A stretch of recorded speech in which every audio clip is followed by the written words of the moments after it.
Doon sa mga galit sa kanya, inis sa kanya, gustong madali itong impeachment. Para mo lang binigyan siya ng dagdag na balang questionin ito sa Korte Suprema. Dahil hindi po pwede yan. At hindi po ako papayag na mangyari at gawin yan dahil lamang gusto nila at nagmamadali sila. Sinabi ko na sa simula pa lang ng impeachment process na ito, 1 linggo matapos i-file yan dito sa Senado. 2 oras bago tayo mag-adjourn sa huling araw ng ating sesyon. Sabi ko, hindi ako makikinig, susunod o magpapadala sa sino mang pabor sa impeachment at ayaw kay Vice President Duterte. Hindi ako magpapadala sa ayaw sa impeachment at gusto si Vice President Duterte. Trabaho ko bilang tagapangulo ng Senado, hindi nga lang ako, trabaho natin lahat, na maging pantay at parehas sa ating pagtingin. Yan ang rason, hindi naman tsamba lang yun at nagkataon. Yan ang rason kung bakit ang babaeng sumisimbolo ng hustisya ay nakapiring. Wala dapat tinitingnan o tinititigan. Wala dapat kinakampihan dahil lamang nagkataong ganun ang nangyari. At dahil nagkataong ayaw ko siya, ganyan ang gawin nyo. Let's go back to presidents, Mr. President. 3 lamang na impeachment complaint ang naitawid ng Kongreso patungo sa Senado na inabutan ko na matapos ang 1987 Constitution. 3 po lamang. Ang impeachment complaint laban kay dating Pangulong Estrada, ang impeachment complaint laban kay Chief Justice Corona, at ang impeachment complaint laban kay Ombudsman Gutierrez. Hayaan niyo pong isa-isahin ko. Isinampa ang impeachment complaint laban kay Pangulong Estrada Nobyembre. Nung nag-recess ang Senado, tumigil ang trial. Nag-resume sila pagkatapos ng recess. May nagreklamo pa? May nagsabi, uy, portwita. Yan ang president ng Senado. Nung nag-trial at hindi binuksan ang second envelope, yun yung maalala. Nag-walk out ang prosecutors, hindi na bumalik. Anong ginawa ng Senado? Wala nang prosecutor, wala nang interesado, dinismiss forthwith yung impeachment complaint. Dahil nawala na yung prosecutors. Tama nga naman. Hindi na pala interesado yung mga prosecutor, ano pang gagawin ng Senado magtawag ng hearing? Sa kaso ni Chief Justice Corona, sinampa 5 araw bago mag-adjourn ng Senado. Nagsimula ang trial pag-resume pagkatapos ng Christmas break. Pero bago mag-break o habang break, nag-issue ng summons. Nagkasagutan. Yun naman talaga yung balak natin pag-resume nitong 2 linggong ito. Yun lang, Mr. President, mga kasamaan. Ang kaisa-isang impeachment complaint na nasimulan at natapos ng Senado. Yung pangatlo impeachment complaint ni Ombudsman Mercy Gutierrez. Final yan 3 araw bago mag-adjourn ang Senado sa kanyang regular recess, walang eleksyonon. Nung nag-resume, doon lamang sinet ang trial. Pero bago nag-resume ang Kongreso, nagbitiw si Ombudsman Gutierrez. Ano ang ginawa ng Senado? Walang trial, hindi kinonvene ng impeachment court, as the Senate dinismiss yung impeachment complaint. Pinagpasahan nila. Resign na pala eh. Wala na tayong kailangan gawin. Naalala niyo po yung debate? Na meron pa namang penalty of absolute perpetual disqualification. That was discussed. But by way of President, the Senate did that. So if you look at the past presidents of the Senate, nagawa po nila yun, pinagbotohan po nila yun. Without convening the impeachment court. Wala pong nagsabi, hoy, inaabandona ninyo ang inyong constitutional duty nung ginawa ng Senado yun. Paano po yan, Ginoong Pangulo? Pagsang-ayon ba ang karamihan o ng pinakamaingay yung matatalino sa ating bansa?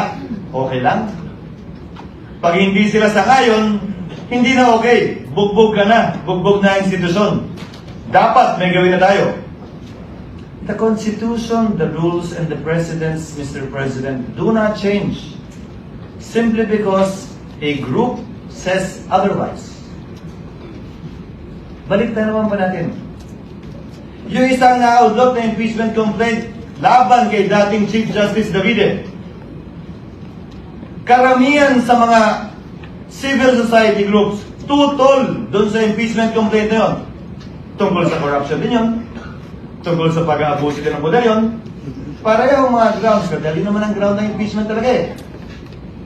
Anong sinabi nung halos parehong grupo ngayon na gusto ang ulo ni Vice President Sara? Ay, masama yung impeachment yan. Hindi yan dapat i-file. Dapat i-dismiss nyo yan. Mabuting tao si Chief Justice Davide. Nagsalita pa ang mga miyembro ng Senado noon. Kahit padala yan ng Kamara sa amin, hindi namin tatanggapin yan. Sinabi din po ng Senado noong mga panahon yun. At saka busy kami sa budget. Kailangan muna namin unahin yan, bago yan. Babalik ko ang katanungan. Nagbabago ba? Depende kung sino may gusto. Hindi ba dapat kung ano yung pamantayan at batayan kaugnay ng impeachment complaint, sino man ang nasasakdal? Pareho at parehas ang pagtrato natin. Ngayon, kaugnay ng kasalukuyang impeachment complaint, nakalagay po sa rules ng Senado, ang impeachment proceedings dapat i-refer sa Committee on Justice. Ang ginawa ng Senado, bagaman pareho ang rules natin na bahagi ng ating President, ni-refer sa Committee on Rules na siyang naging hudyat para buuin ang impeachment court. Sa Estados Unidos, kung saan natin kinopya ang karamihan ng mga provision ng ating impeachment rules, ang mga miyembro ng Kamara na nag-hire ng impeachment ng mga prosecutors, sila ang nagbabasa niyan. So, nung nakita po namin sa parte ng Secretariat, yung President na yon, nung nakita po namin yung provision na dapat sa Committee on Justice i-refer, sinuggest namin na basahin yung articles of impeachment ng prosecutors mismo. Sa Senado, hindi pa sa Korte. Para magsilbing hudyat yon ng pag-convene ng impeachment court at panunumpa ng mga judges ng impeachment court. Yung po sana nakatalagang gawin sa June 11. Nasabi po ni Senator Villanueva, ano nga bang pagkakaiba? June 2, June 3, June 5, June 4, June 9, June 10, June 11. Kung susundan natin ang ginawa ng mga ibang impeachment court sa mga nagdaang panahon, ini-issue lamang nila yung summons para mabigyan ng sapat na panahon. Ang nasasakdal na isumite yung kanyang answer dyan sa impeachment complaint. At pagkatapos nun, dahil magtatapos ang kapangyarihan ng mga prosecutor sa June 30, hindi po tayo pwede magpatuloy sa ating paglilitis dahil hindi naman pwedeng one side lang yung ating mapapakinggan pagkatapos ng June 30. Doon sa nagsasabi na may mga private prosecutor naman na i-appoint ang Kamara. When the principal goes the agent because the authority of the principal ceases by June 30. So, napag-usapan, tatawid ba ito? Tatawid ba ito sa susunod na Kongreso? Kung gaano rin karami siguro ang senador, ganun karami din ang opinion. Kung gaano karami ang abogado, ganun karami din ang magaling nilang basehan kung tatawid nga ba o hindi. My position is that it will. Mr. President, Your Honor, allow me to read a portion of the deliberations of the Constitutional Commission on this matter. Delegate Aquino, because I would proceed, quote, from settled jurisprudence that impeachment proceedings are essentially judicial in nature, such that it follows that when the legislative chamber undertakes these proceedings, it sits as a court of justice. And therefore, it is not bound by the rules of legislative sessions. It cannot adjourn. Assuming that the session is adjourned, impeachment proceedings should not in any way be affected by the adjournment of the session. Delegate Romulo. That is not precluded from our proposal. If the Commissioner wants to make it explicit and to suggest amendments to that effect, I suppose I would not object. Our thinking is that if the Commissioner's premise is that it is like a court of justice, maybe an adjournment of the hearing will certainly not preclude it from continuing the proceedings on some other day. In other words, it could not lose jurisdiction just because of adjournment. Add to that, Mr. President, what the minority leader said during earlier sessions we've had.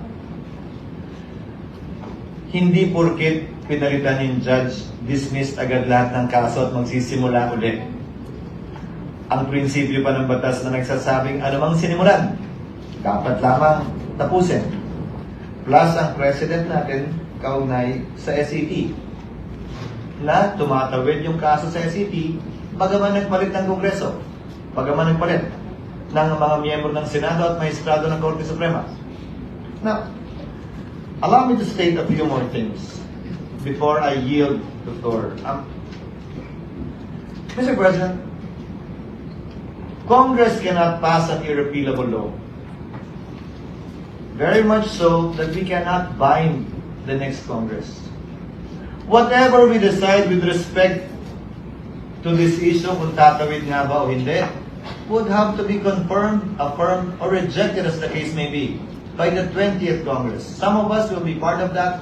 Some of us will no longer be part of that. But we cannot tie their hands and bind their hands. But the same is true, Mr. President, Your Honor, if at all, with the House of Representatives as well. The 19th Congress also, to my mind, cannot bind. If the 19th Congress Senate cannot bind the 19th Congress, the 20th Congress Senate, then in the same breath, the 19th Congress House cannot bind the 20th Congress House. Certain procedural, to my mind, compliances need to be made in order for this to be done. As a last point, Mr. President, Your Honor, oo nga po at marami nagpapayag na opinyon at maraming sinasabi laban sa Senado at higit pa sa sinumang miyembro ng Senado laban sa inyong lingkod. But I consider that as part of the burden of leadership, Mr. President, Your Honor. Bahagi yan ng trabaho bilang tagapangulo ng Senado na balikatin kung anumang pagsubok, anumang pasanin, anumang patutsada na ibabato sa Senado o sa tagapangulo ng Senado kaugnay ng ginagawa o di nito ginagawa. Pero alalahanin din sana ng ating mga kababayan, bagaman karapatan nilang sabihin at magsabi ng kanilang nasa sa loob, tulad ng paggalang na ginagawa natin sa mga nagpapahayag ng kanilang opinyon sa labas lamang ng Senado. Para po sa akin, lahat po ito ay welcome at respetado ko dahil sa isang demokrasya, importante ang malayang pagpapahayag ng opinyon. Sa isang demokrasya, Ginoong Pangulo, hindi naman pwedeng nagkakasundo tayo sa lahat ng bagay. Sa isang demokrasya, tama lang, okay lang at dapat lang na magkakaiba tayo ng pananaw basta't hindi tayo nagsasakitan, basta't hindi tayo nag-aaway o dumarating sa punto na magkakasakitan. Malaya tayo makakapagdebate pero sa dulo, tulad lamang ng nakarang eleksyon, pagbobotohan po natin ito at ito'y masisettle sa pamamagitan ng botohan. Sino man ang manalo sa botohan, hindi nangangahulugang tama. Sino man ang matalo, hindi nangangahulugang mali. Iyon ang gusto ng nakararami. Gayon din sa mga opinyon na inihahayag sa ngayon. Hindi porkit yan ang tingin ninyo, tama na kayo. Hindi porkit na hindi sang-ayon ang ibang tao sa inyo, mali na sila. Hindi po ganun yun. That I am not, or anyone here in the Senate is not on your side, does not mean that they are wrong and you are right. Only history will be the judge of that. Kaugnay naman ng mga legal na opinion. Dapat ganito, dapat ganyan.